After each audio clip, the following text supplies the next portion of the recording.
las áreas. Y aunque no nos guste, pero es necesario, porque tenemos que darle dominio, tenemos que dominar. El herrero coge el hierro y tiene que meterlo en fuego y tiene que darle con el martillo para hacerle forma. Hermanos, venimos sin forma, venimos del mundo sin forma.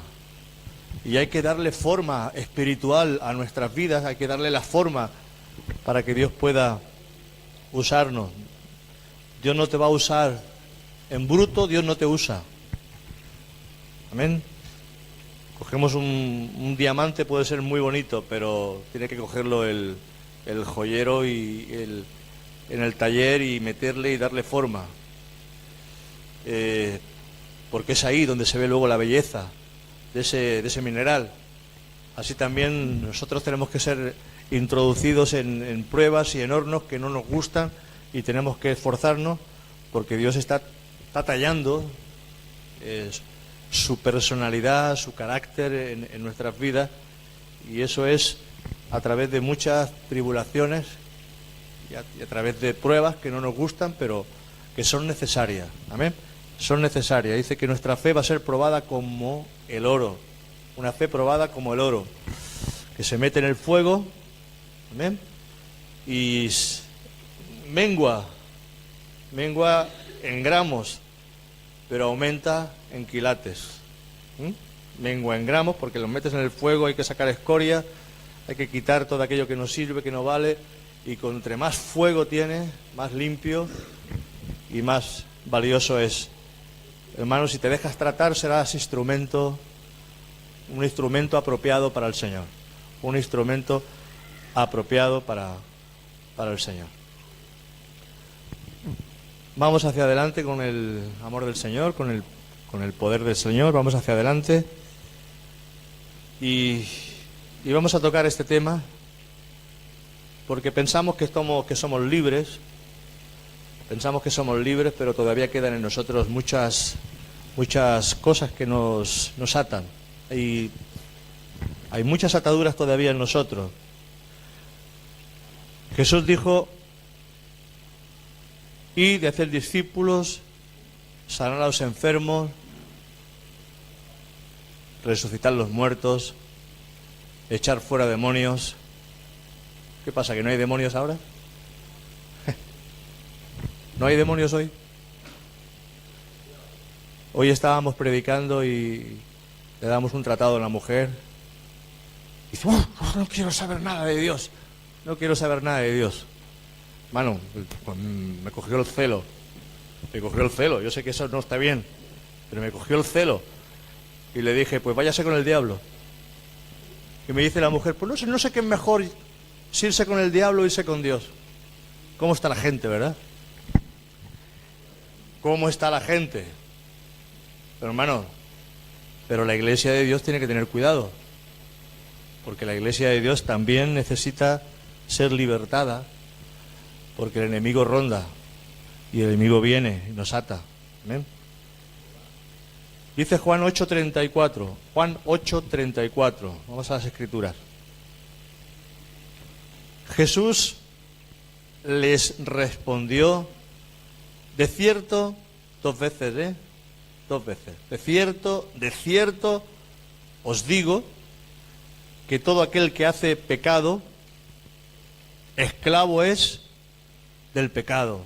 Que todo aquel que hace pecado, esclavo es del pecado. Aquí vemos ya un tipo de esclavitud por el pecado. Dice: si el Hijo os libertare, seréis verdaderamente libres. Hermano, Dios nos libertó, pero Eva tiene una ratita, un hámster en su casa, hámster o cobaya, una rata. Es igual, para mí es lo mismo. La sacas de su gavia y vuelve a ella. La saca porque se siente segura en su lugar, pero no quiere estar fuera. Así muchos creyentes se sienten seguros en su pecado y no quieren ser libertados por el Señor. Por eso es bueno que dejemos que el Señor obre en nuestras vidas y que nos liberte el Señor. Dice Juan 8:35, 34 y 35 dice, y el esclavo no queda en casa para siempre. El esclavo no queda en la casa para siempre. El hijo sí queda para siempre. Hermano, mientras seas esclavo, no permaneces. Aquí podríamos hablar y interpretarlo de muchas maneras, pero esta es, ahora se constituye casa de Dios. Y el hijo se queda en la casa para siempre, pero el esclavo, el que practica el pecado, acaba una vez, llega un momento en que no puede soportar, no puede aguantar estar en la presencia de Dios. Por eso es importante que seamos libres, y uno tiene que decirle al Señor, Señor, líbrame, libértame, Señor, libértame. No quiero ninguna esclavitud, no quiero ninguna cadena. Hermano, cuanto más cadenas lleves en tu vida, más difícil te va a hacer correr hacia el Señor. Por eso dice Hebreos 12:1, que nos despojemos de todo peso de pecado que nos asedia, para que corramos la carrera que Dios ha puesto delante de nosotros. Amén. Por eso muchos no pueden correr, muchos no les cuesta trabajo orar, les cuesta trabajo venir a la iglesia, les cuesta trabajo coger las escrituras, le cuesta, porque están tan encadenados que les cuesta mucho trabajo. Por eso uno tiene que mirarse en su interior. Hermano, cuando dejamos de orar, el profeta Samuel decía, no haga yo tal cosa y pecare delante del Señor, dejando de orar por vosotros. Cuando uno deja de orar está pecando en la presencia del Señor, porque la oración es nuestro alimento.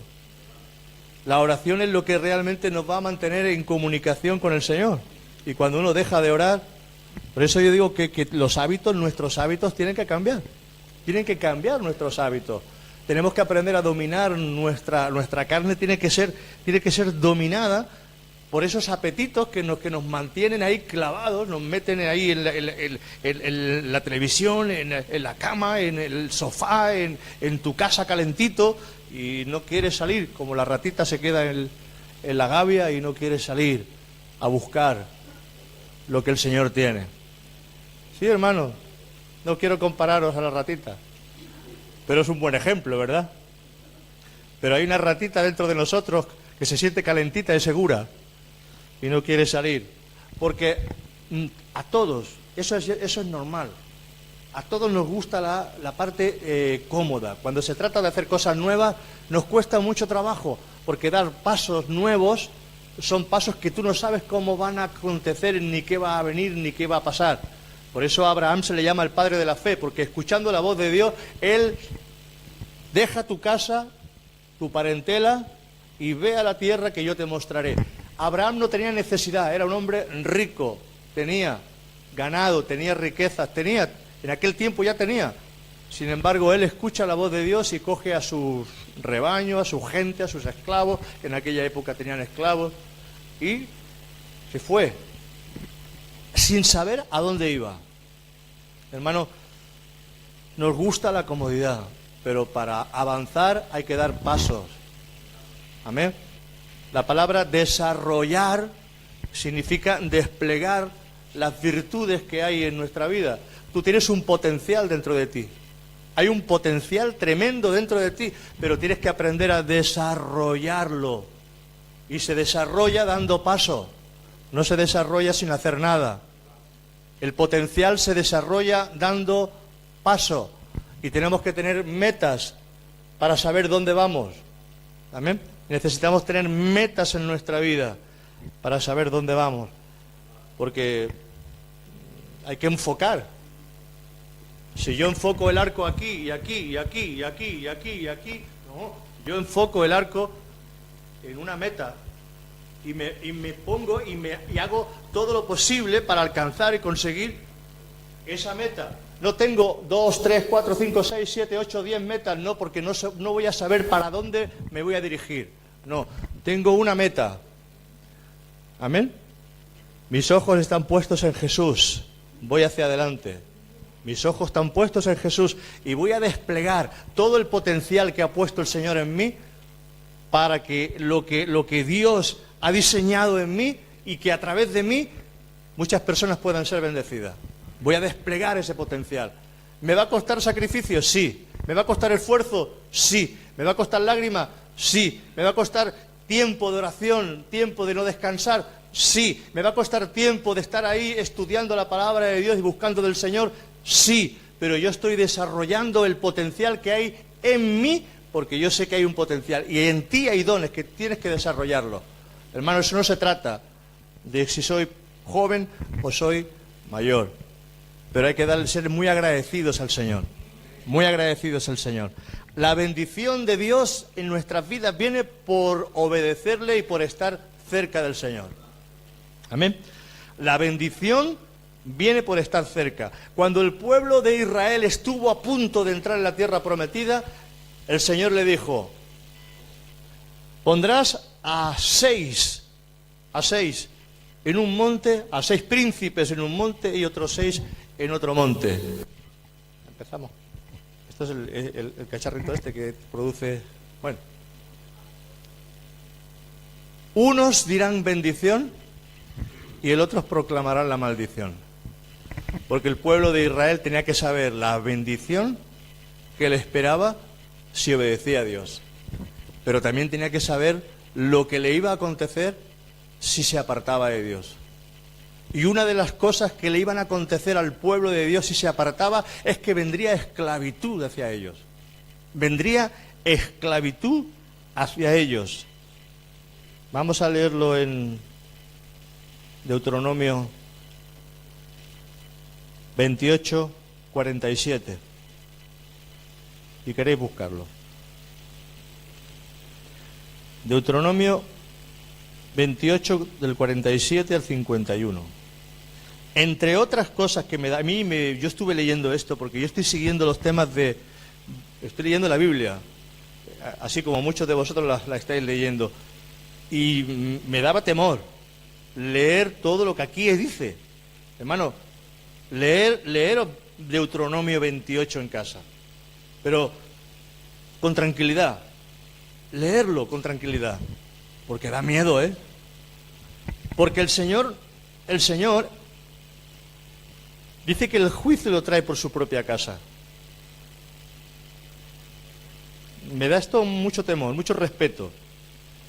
Porque Él había escogido a un pueblo para bendecirlo, pero ese pueblo se aleja, empieza a adorar a otros ídolos, empieza a negar al Señor y a coger las costumbres de otros pueblos.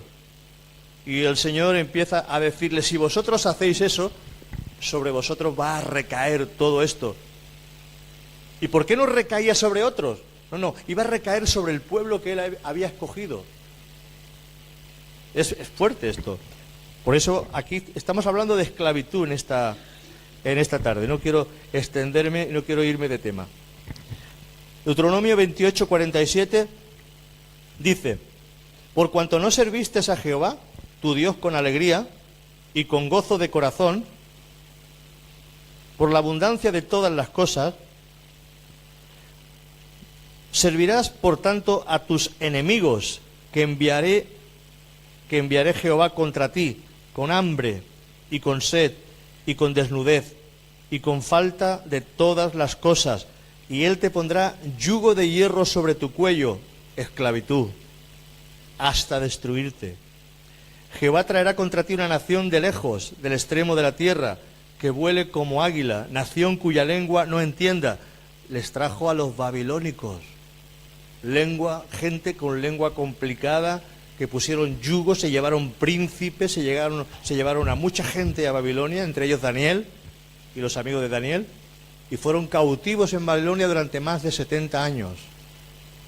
Jehová traerá contra ti una nación de lejos, del extremo de la tierra, que vuele como las águilas, nación cuya lengua no entienda, gente fiera de rostro, que no tendrá respeto al anciano ni perdonará al niño, y comerá el fruto de tu bestia y el fruto de tu tierra hasta que perezca, y no te dejará grano, ni mosto, ni aceite, ni la cría de tus vacas, ni los rebaños de tus ovejas, hasta destruirte. Hermano, yo no quiero leer mucho esta parte porque da miedo, da temor. pero nos pone en sobreaviso de que Dios es un Dios que nos bendice, porque el Dios que tenemos une a la familia, las levanta, las llena de bendición. Nuestro hermano Arturo tiene un testimonio tremendo.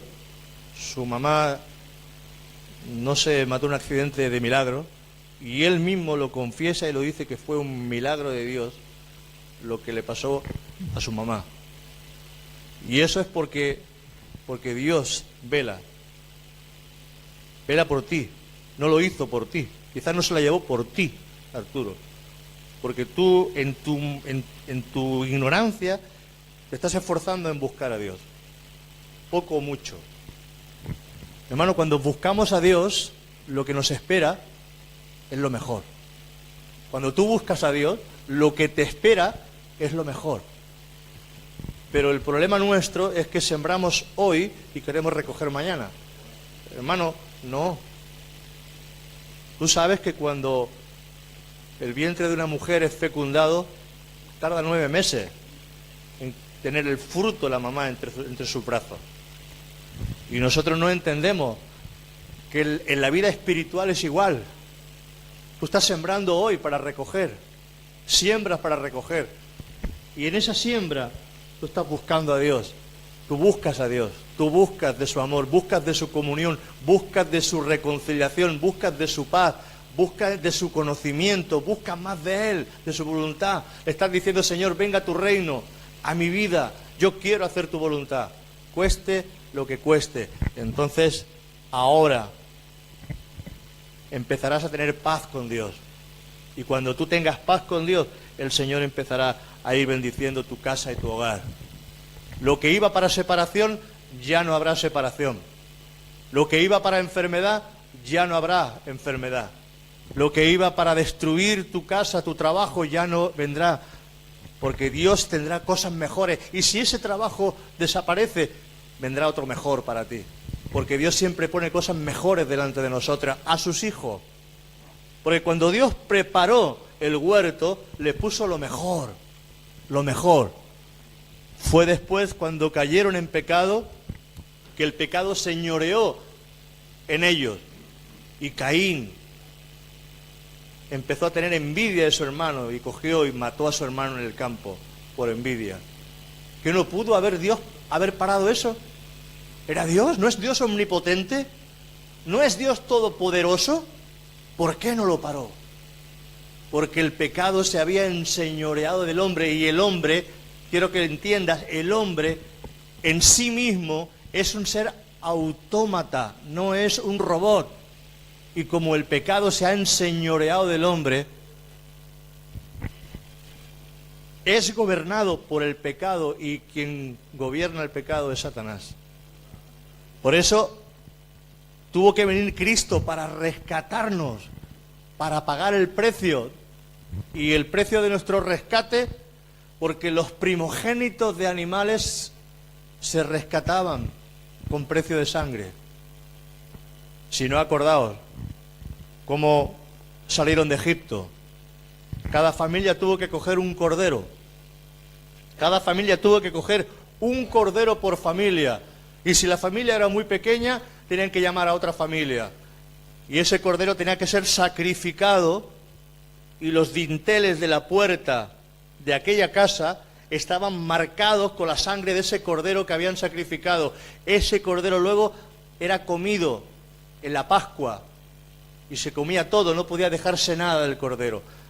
Pero dice que en esa noche vino el ángel de la muerte a recorrer todo Egipto, y toda casa que no estaba marcada los dinteles, las entradas de las puertas con la sangre, allí murió el primogénito. Primogénito de las bestias, de los mulos, de los burros, de los caballos, de las ovejas, de las personas. Hasta el primogénito de Faraón murió. Hermano, por eso el Señor quiere redimir, porque el primogénito, la primogenitura, lo primero, es suyo. Por eso cuando el pueblo de Israel tenía un hijo, tenía que presentar una ofrenda para redimir a través de esa ofrenda el hijo que había nacido. Cuando había un animal que daba a luz, el primogénito, ese era para el Señor. De ahí viene, de que de todo lo que nosotros tenemos, lo primero es para el Señor. Amén. Hermano, todo lo que Dios trae a nuestras vidas es bendición. Pero la bendición hay que buscarla. La bendición no viene sola. La maldad sí viene sola. Lo malo sí viene solo. Pero la bendición hay que buscarla. Romanos 7:23 dice, Romanos 7:23. ¿Hay agua por aquí? ¿Lo tenéis?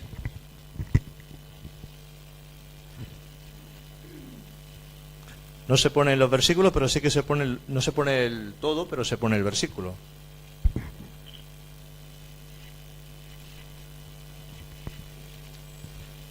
Dice, pero veo otra ley en mis miembros. Veo otra ley en mis miembros. Está hablando del apóstol Pablo. Hermano, no era un cualquiera, ¿eh? No era Luis, no era ninguno de los que estamos aquí. Era el apóstol Pablo. Y él veía una ley en sus miembros que se rebela contra la ley de mi mente y que me lleva cautivo, esclavo a la ley del pecado que está en mis miembros. Hay esclavitud en nuestros corazones y sin querer eso se rebela contra Dios. Hermanos, si tú dejas de buscar a Dios, tu carne se rebela contra Dios y llega un momento que te vuelves frío e incrédulo y te aparta. Y dice la palabra que muchos apostatarán de la fe, muchos se irán, dejarán al Señor, lo dejarán. Pero hermanos, lo que viene es terrible lo que viene. Lo que viene es terrible. Porque dice la palabra de Dios, hablando de ese día, cuando la iglesia se vaya, dice que los que habrán quedado, el sufrimiento que tendrán esos creyentes que se han quedado, entre comillas, dice que no se ha visto jamás tal sufrimiento de lo mucho que se van a padecer. Porque mira, hermano, como comentábamos con Wilson esta mañana, si te fusilan, te vas de golpe. Te cortan la cabeza, te vas de golpe. Pero cuando te arrancan la piel a tiras y empiezas a sufrir, ya eso ya no es. Eso es delirante, horrible, ¿verdad? Por eso, hermano, yo me voy con él. Yo no quiero quedarme aquí a servir de experimento a lo que el diablo va a hacer con muchos. Porque no se podrá hablar de Dios. No se podrá. Y hay muchos sitios que no se puede hablar de Dios. Hay muchos sitios que ya la gente no recibe a Dios, no quiere nada de Dios. La gente está encadenada al diablo de tal manera que no quiere saber nada de Dios. Romanos 8:15 dice, Romanos 8:15, dice, pues no habéis recibido el espíritu de esclavitud. No habéis recibido el espíritu de esclavitud. Hay un espíritu de esclavitud en todo aquel que no conoce a Cristo. Porque hemos dicho que todo aquel que hace pecado, esclavo es del pecado. Y el Señor cogió y nos libertó del pecado para ahora poder servirle a Él. Todo el deseo de Moisés era delante de Faraón, deja salir a mi pueblo para que me adore en el desierto. Ese era el deseo de Moisés y la encomienda que había recibido Moisés, sacar al pueblo de Egipto como un libertador. Y eso fue lo que hizo Jesús con nosotros, sacarnos del mundo donde estábamos esclavizados por el pecado. Hermano, no levanten la mano, pero todos los que estamos aquí, de una manera o de otra, éramos esclavos. Unos más, otros menos. Todos éramos esclavos. esclavos de las drogas, del alcohol, del sexo, esclavos de la mentira, esclavos de, yo qué sé, del juego, esclavos de, yo qué sé, tantas esclavitudes que hay, pero al final esclavitud, donde el esclavo ya se queda sin ganas de luchar. El esclavo no lucha, el esclavo no tiene ganas de luchar, el esclavo es esclavo, el esclavo es lo que le digan, lo que se queda ahí, no tiene proyecto, el esclavo no tiene proyecto de crecimiento, el esclavo no se le abren los ojos para tener una visión de lo que ha sido realizado en él, porque no conoce a Dios, es esclavo, está encerrado. Por eso cuando Dios te abrió los ojos, puso un propósito en tu corazón. Y ahora tú tienes que desarrollar el propósito que Dios ha puesto en tu vida. Amén. Por eso a mí el Señor, cuando Él me llamaba para abrir obra, ya estando en el otro lugar, el Señor me llamaba y me empujaba. El propósito que había dentro de mí, el empuje que había dentro de mi corazón, me llevaba a quebrantarme, a llorar. Y yo sabía que no estaba haciendo la voluntad de Dios en aquel momento, pero sabía que tendría su momento y su hora. Y llegó el momento y llegó la hora. Y ese propósito tiene que desarrollarse. Hermano, ¿cuál es tu propósito? ¿Qué tienes que desarrollar en ti? Cuando tú ves a una persona que está ahí, bueno, que coge el piano, por decirte el piano, un instrumento, y empieza a tocar, y tú lo ves que tiene un manejo y empieza a salir notas, y empieza a salir ahí cosas tremendas de ese piano. Tú no estás mirando solamente lo que sale de ese piano. Ahí hay años de dedicación, horas de sacrificio, horas de estar ahí mientras los otros niños estaban jugando, mientras otros niños estaban pasándolo bien y divirtiéndose y jugando y no pensando en nada. Ese tenía un propósito en su corazón y ese estaba ahí formando el propósito y desarrollando el propósito que Dios había puesto en su corazón. Hermano, cuando tú estás de rodillas en tu habitación, estás desarrollando el propósito porque Dios está trayendo sobre ti ya recursos para que tú puedas desarrollarlo. Cuando tú estás buscando al Señor y estás dedicándole tiempo, cuando tú decides, no, se acabó, ya no va a ser la televisión, ya no son 7 horas de televisión, van a ser las 2 horitas, por decir algo, porque hay gente que tiene tiempo para estar todo el día delante de la televisión, pero no tienen tiempo ni para coger la Biblia. Amén. Hermano, tenemos tiempo para todo. ¿Tienes tiempo para respirar? Yo tengo tiempo para respirar. No tengo tiempo ni para respirar. No. Es algo que ya es innato, ¿verdad? Bueno. Dice, pues no habéis recibido el espíritu de esclavitud para estar otra vez en temor, sino que habéis recibido el espíritu de adopción, por el cual clamamos, Abba Padre. Ahora clamamos, Abba Padre. Ahora tenemos un Padre. Antes teníamos una persona que nos extorsionaba, nos apretaba. El diablo estaba ahí empujándonos. No podíamos hacer mucho. No te dejaba avanzar. Pero ahora que hemos sido libres, ahora podemos decir, Abba Padre. Ahora tenemos un Padre en los cielos que cuida de nosotros. Ahora cuida de nosotros. Hermano, aunque tú no lo creas, en el momento que tú le dijiste sí a Jesús, Él empezó a cuidar de ti. Él empezó a cuidar de ti, empezó a cuidar de tu casa. Pero Él no cuida a aquel que se va. ¿Al hijo pródigo lo cuidó? ¿Lo dejó? El hijo pródigo le dijo, Padre, dame la parte de la herencia que me corresponde, que yo estoy cansado. Normalmente los hijos recibían la herencia cuando el padre se moría. Él dijo, yo quiero la parte de la herencia que me corresponde. Y el padre dijo, bueno, tú quieres la herencia, yo te voy a dar la parte que te corresponde. Y él cogió, dejó la casa del padre y se fue. Hermano, nos pasa muchas veces. Cuando dejamos la casa, gastamos la bendición en toda la semana. Porque no somos capaces de mantener la bendición de Dios en nuestras vidas. Y hay que saber retener la bendición que recibimos en la casa del Padre. Pero el hijo pródigo se fue, lo gastó todo. De tal manera que se quedó sin nada. Se quedó sin nada. Hasta que él se dio cuenta, en la casa de mi padre hay abundancia. Amén. Hermano, nosotros estamos desarrollando un potencial porque tenemos hijos. Tenemos hijos. Tendremos nietos si Dios lo quiere alguna vez. Yo ya tengo 2.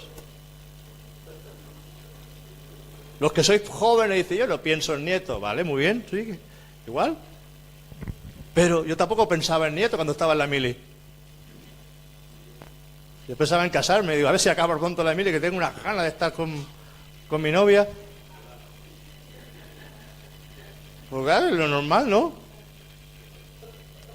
Con 20 años, 21 años, con todas las hormonas al rojo vivo, ¿qué piensa uno? Bueno, va a pensar otra cosa. Pero es así. Bueno, esto se coge el wifi de aquí. Bueno. Dios se encarga de nuestras vidas, es nuestro Padre. Amén. Es nuestro Padre. Es nuestro Padre. A veces la esposa es más entregada que el esposo. Otras veces al revés. El esposo es más entregado que la esposa. Hermano, tú eres luz en tu casa. Quizás la bendición viene por ti o viene por ti. Amén. Quizás la bendición viene por uno o viene por otro. Pero la bendición de Dios, si tú le has dicho, entra Jesús en mi casa, entra Jesús en mi hogar, Él se va a ocupar de tu casa. Arturo le dijo, y yo me acuerdo que Arturo vino un día aquí que dijo, yo quiero recibir a Jesús. Vino él, nadie le dijo nada, juntamente con su hermano Cristian. Los dos vinieron aquí, no sé si os acordáis ese día. Él vino y quiso recibir a Jesús, recibió a Cristo aquí, lo recibió.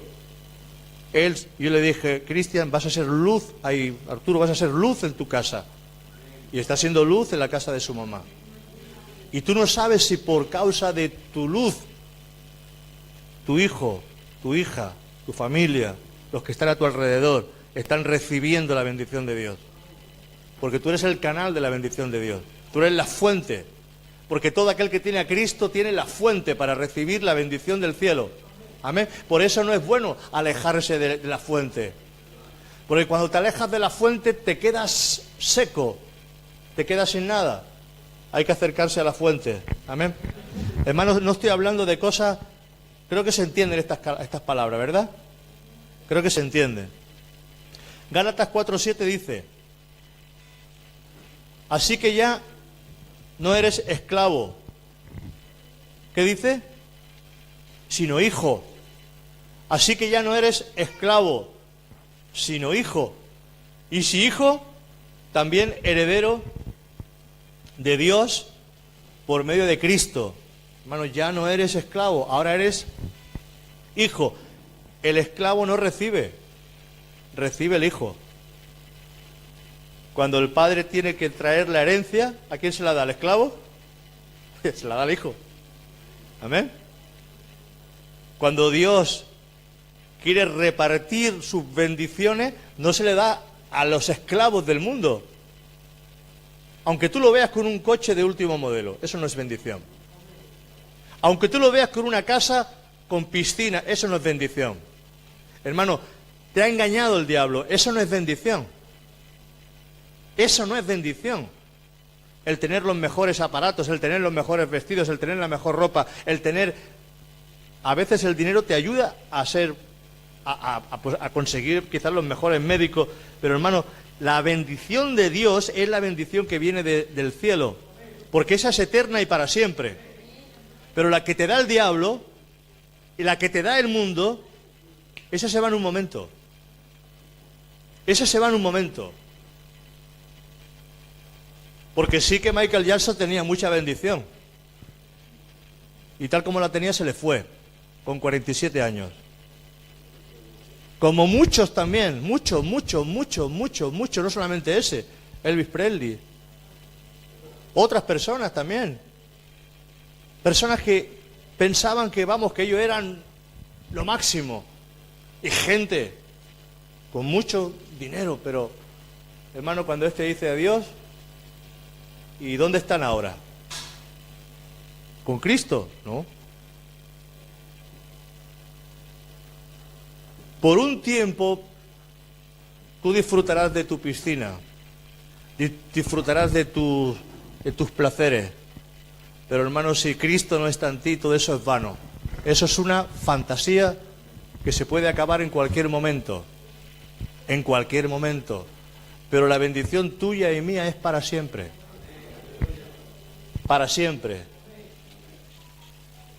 porque cuando tu cuerpo caiga, tú vas a ver a tu cuerpo cayendo y te vas a ver delante de tu cuerpo, porque el alma sale, hermano, y ángeles de Dios vienen a recogerte. Lo dice la palabra, que fue llevado, dice, del mendigo que llamado Lázaro, que estaba a los pies de un rico. Dice que el rico fue enterrado y fue llevado al Seol, al infierno. Y Lázaro, ese mendigo que no tenía nada, pero que ahí estaba, dice que deseaba alimentarse de las migajas que caían del rico y no se las daba, y venían los perros y le lamían las llagas. Ese rico solamente pensaba en él.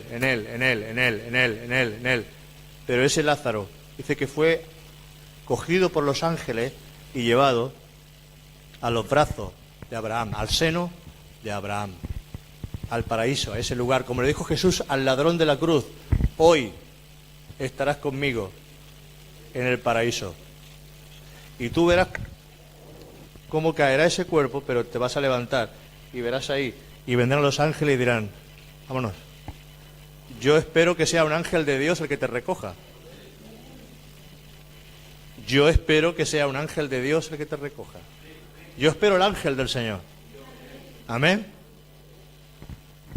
Porque la bendición que Dios me ha dado es para la eternidad, por los siglos de los siglos. No es por un ratito. Hermano, ese rico ha disfrutado quizás por 20, 30, 40 años su riqueza y su piscina. Pero ahí lo tiene todo, ¿verdad? Si tú quieres vender tu primogenitura por un plato de lenteja, allá tú. Tú quieres vender lo mejor que Dios tiene para ti por un poquito de placer, allá tú. Tú quieres vender toda la bendición del cielo por un poquito de satisfacción, allá tú. Porque tú eres libre. Y como Caín mató a Abel, Dios no te lo va a impedir, como no impidió que Caín matara a Abel. No lo impedirá, porque tú escoges, como dice la palabra: he puesto delante de ti la vida y la muerte, la bendición y la maldición. Escoge tú. Eres libre de escoger la vida y de escoger la muerte. Dios no te va a decir: por favor, no escojas la muerte, escoge la vida. No te lo va a decir el Señor. Te lo está diciendo este miserable hombre, a través del Espíritu Santo, para que tú y yo podamos entender. Amén. Yo solamente soy el borriquito que lleva a Jesús encima, pero yo no soy. Es el Espíritu de Dios el que tiene que hablar. Y tú no tienes que mirar a Luis. Yo no soy el Luisito que tú conoces. Ahora soy un siervo que está hablando la palabra de Dios para tu vida. Amén. Por eso muchos se confunden. Muchos se confundieron. Y muchos se confunden. Y no soy el Luisito de antes. Ahora para ti soy tu pastor y el hombre que te está hablando la palabra para que tú puedas ser salvo. Madre mía, la responsabilidad que me ha caído ahora. Hermano, la responsabilidad es mía, pero también la responsabilidad es tuya de obedecer, que no toda es mía, ¿eh? Cuando yo acabe aquí, sigues tú a saber lo que haces con la palabra. Yo siempre tuve el anhelo y el deseo de que mis hijas conocieran al Señor. Me las llevaba a las vigilias no me importaba si descansaban bien o no descansaba bien. Yo ponía la manta, mi mujer y yo poníamos la mantita, las niñas se quedaban ahí durmiendo en la vigilia, les caía la gloria de Dios. Desde ya muy temprano, desde el primer campamento de Camprodón, ahí, campamento en tiendas de campaña, me acuerdo que lloviendo a mares y Monse dándole allí de mamar a la Ana. Y el viento, ya no fuimos más allí, claro. Pero la gloria de Dios descendía en aquella